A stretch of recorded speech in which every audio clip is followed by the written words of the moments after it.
The African stories in the diaspora can only be told by Africans and African descendants. On this program, we share the experiences of Africans to educate, inform, and entertain ourselves. Diaspora Digest covers every aspect of the African, from their home culture to the new normal. Make time on this channel with Omowonuola as he sails to every corner of the world to share with you the African story on Diaspora Digest.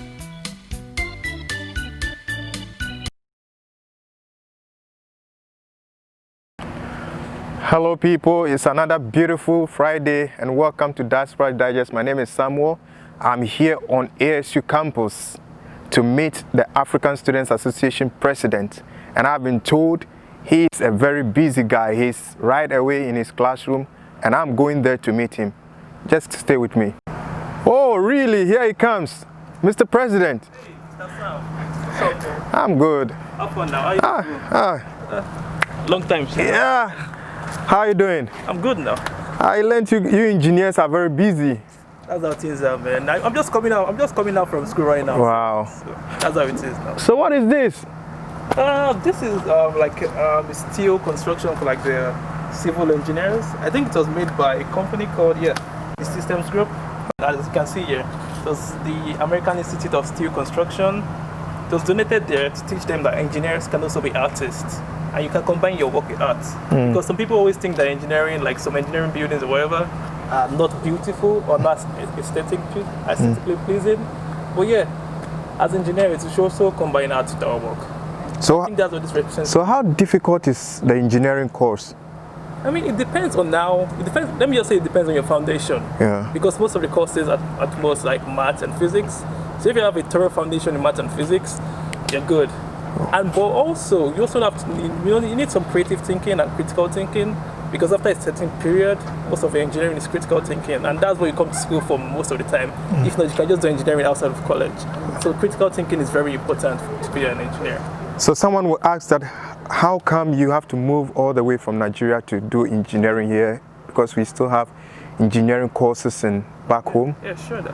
I mean, the engineering courses back home have produced very good, very good engineers, very good engineers. But I came here because this is the United States. Yeah. This is where the leading technologies are. Yeah. This is where everything comes from. Yeah. So basically, I came here to experience it practically, to experience what is the leading edge of engineering. And since I've been here, I've been seeing a lot of things that like just come out and I can learn. But in Nigeria, it takes a lot of time for the syllabus to change, for the curriculum to change. So schools are kind of like it takes a lot of time for schools to change from like old mentality to like new mentalities. But yeah, it's very easy for them to change the new things, and I'm seeing it here. Anyway, happy 60th birthday. I think it happened yesterday, right? Yeah, no, yesterday. Oh, okay. 60th independence. Yeah. So how would you say like 60 years of independence in the life of Nigeria so far? In terms of education, in terms of infrastructure, whatever. I mean, right now I can say that we are not where we want to be, but there have been so many great things that have come out from Nigeria. So that can be celebrated, but we should also remind ourselves that we need to progress more. Yeah. We need to go to where we're meant to be right now. Because Nigeria has a lot of talent right now. I mean, look at the UFC. Look at most of Nigerians in the US or abroad. Most of them are successful and they're at the top of their fields. Sure. So you can see the talents that come out from Nigeria. So look. So Mr. President, I learned you were elected last year. Oh man, I mean, if you want to call that an election, I mean, the African population from the African population of a state or this university is kind of low, so we kind of like held an election, but I was the only one that came up for the seat then. So I guess I became president de facto then. Yeah, and it has been, I mean, being president here has been a good post. I've learned a lot. I've learned a lot about fundraising. I've learned a lot about leadership, about organizing events. And I believe this is going to help me in the future with especially like my job place. I mean, even excluding that, in the future, I mean, I might be in other leadership positions, and this is going to be like my foundation for that. So I also give my best efforts here to make sure that when I build my foundation very steadily, in the future, I'm able to build like a skyscraper, for example, you need a top foundation for that, right? So when you have a top foundation, you can get a very, very big building. So I believe that with the foundation I'm building here, I'm able to build up more in the future. So what has been some of the activities that your organization has engaged in so far? I mean, right now, because of the coronavirus, we're kind of like partly shut down. We're not able to hold events, or even meetings are difficult to hold and have to be held virtually. But in the past, we have held events like giving back to the community. So we went to an homeless shelter and we donated some goods to them to make it easier for them. Because homeless shelter, I don't believe they're adequately funded sometimes. So we did our best so we can give back to the community that's given to us. We've also had some events to showcase African culture to people at estates. We showcase our food, we showcase our dresses, we showcase our general culture to inform people so they'll be more educated about Africa. Because when I came here at first, I've received some ridiculous questions about Africa from some people. Such as? So somebody once asked me if we had like iPhones in Africa. Really? Yeah, I mean, I was surprised when I heard about that too, because I mean, iPhones are everywhere, right? I mean, what do you expect from Nigeria or Africa? Someone also asked me if we actually use elephants on the road, like to go from one place to another.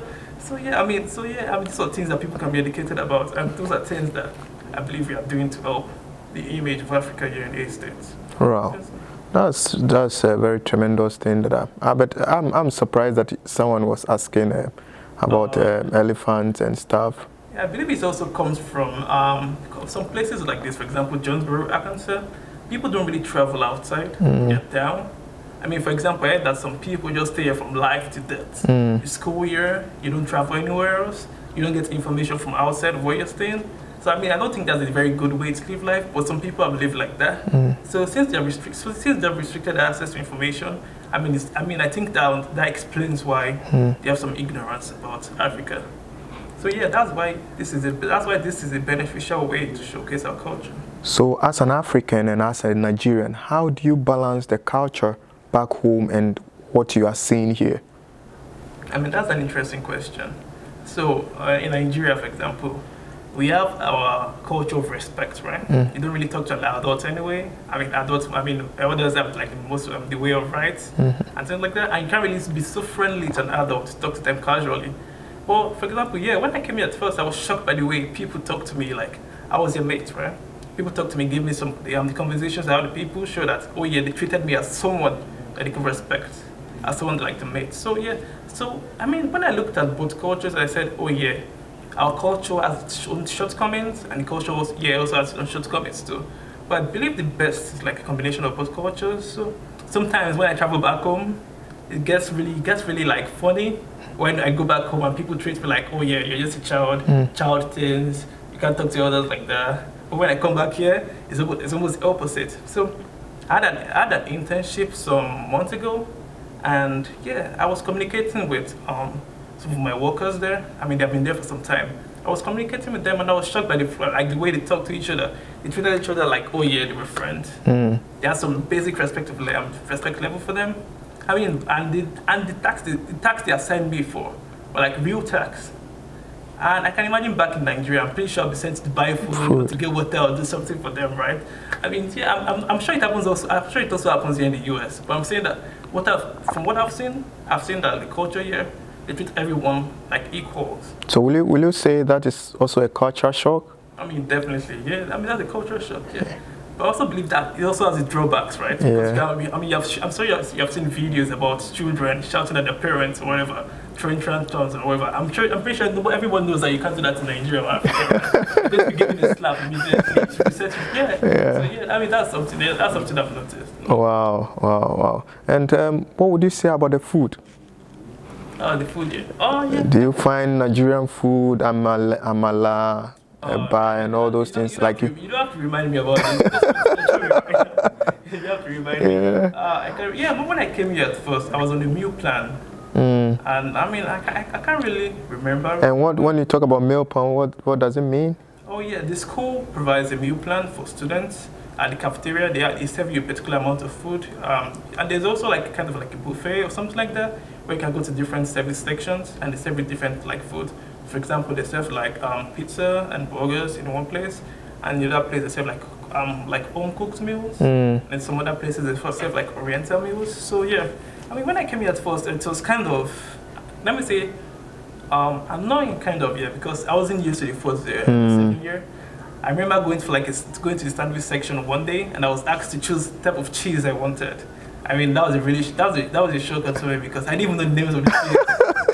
I just knew there was something called cheese. Yeah. I mean, it's not if I didn't know about like cheese back home because but we are not used to it. Yeah, and we just have maybe just one type of cheese. So yeah, when I saw the different types of cheese, I was like, man, what type of problem is this? So I had to talk to the person telling me that, can you explain this to me?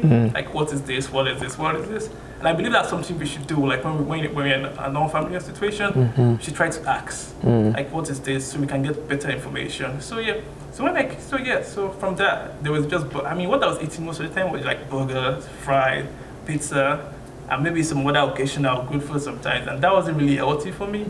I'm really shocked I didn't gain more weight during that period of time. I was even slimming down. I don't know what was going on.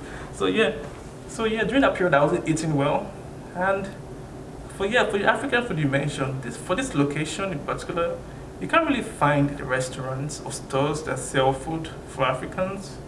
You have to go all the way to Memphis, and I didn't really have transportation back then to go all the way to Memphis to get some food. So I just had to get do what I had.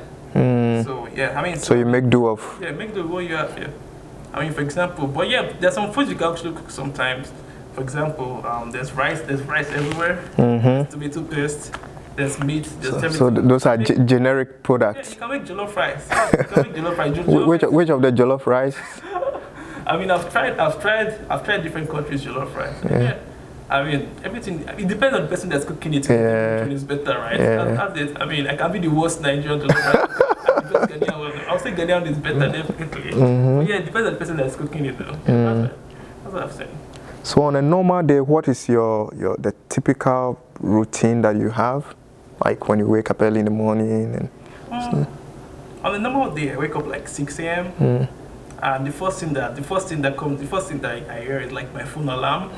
Then when my phone alarm stops ringing, it just goes directly to like the news report. So I kind of like keep up with the news from there, because I try to learn, like I try to get some information about my visa currently, and like my future prospects, my visa, or like the H-1B visa. Because right now I don't know how many laws there are, but there are a lot of laws that are being like questioned right now about the process for it. And also, after that, I take my bath, take like a brush or whatever. Then I make breakfast, because every day I always eat 3 meals: breakfast, lunch, and dinner. I mean, I'm kind of used to it right now. Make breakfast. My breakfast is typically like oats, or like bread and egg. Then from there, I go to school. School starts for me most of the time at 8 a.m. So 8 a.m. I have classes all the way. Then I have a job on campus. I do some research and also tutor some people. So I probably stay. You must be a smart guy. I mean, most of the engineers I've seen, most all of them are smart. So yeah, I think it's something that comes with the profession or the work. So yeah, so from there on, I go to the library. That's why I tutor in the library. So I pretty much stay in school to like 3 p.m., 4 p.m. Then when I go back home, I mean, I just try to rest for like 2 hours or so. Rest, watch YouTube, do whatever possible. Then from then, I try to read till maybe 8 p.m. Then, I mean, that's basically like from 8 p.m. That's basically like free time to me. Or if I have an exam, I read extra, but that's basically like free time to me. All right. Then I go to sleep by 10 or 11. That's it. Do you go to the gym like the other folks that Oh man, yeah.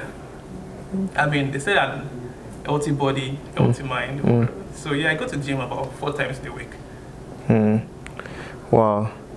It's been awesome speaking to you, Mr. President, and I know you have I just want to leave you and thank you so much for making time for me. I mean, yeah, it has been nice talking to you. Yeah, I've been speaking with the President for African Students Association, Jonesboro, ASU, and he's an engineering student and very busy guy, of course. And till I come your way again with another exciting interview, just subscribe to our YouTube channel, Diaspora Digest, and we are on Facebook, Diaspora Digest, Twitter, Diaspora_Digest.